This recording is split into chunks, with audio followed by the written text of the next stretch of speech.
employee identification. Yeah. So you take your employee card, basically, you blip it on the system. It's very difficult to see anything here.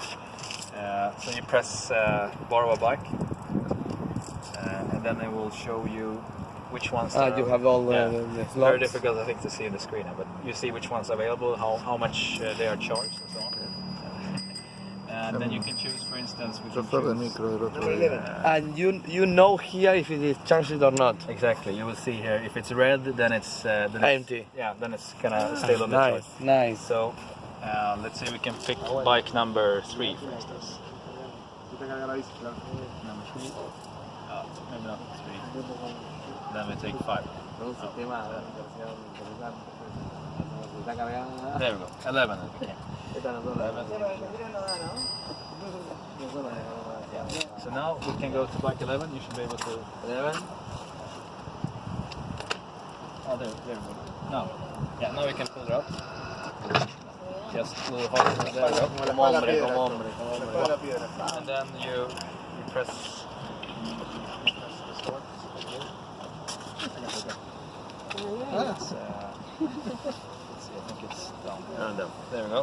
And then here you can have just the assist, as I said, or basically how much power it has. But you need to have the helmet. Where the helmet here? Ahí se lo doy. Oh yeah, so No. No, ya está. Pero dale. Sí. Luego, para rápido, ¿no? Bro?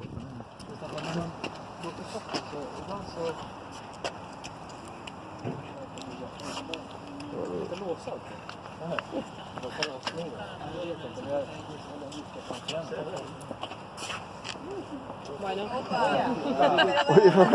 Bueno. they're not certified for off-road usage. So. Porque esa es una... ¿Alguno usó bicicleta eléctrica?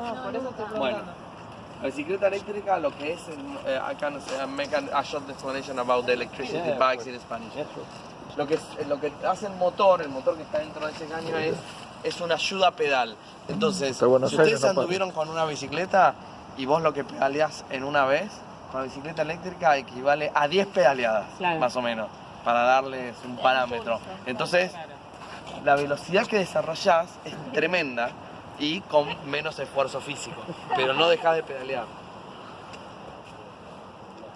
Si se cae me muero. Me muero de la risa. El arranque acá. No, porque cuando arrancas se te va.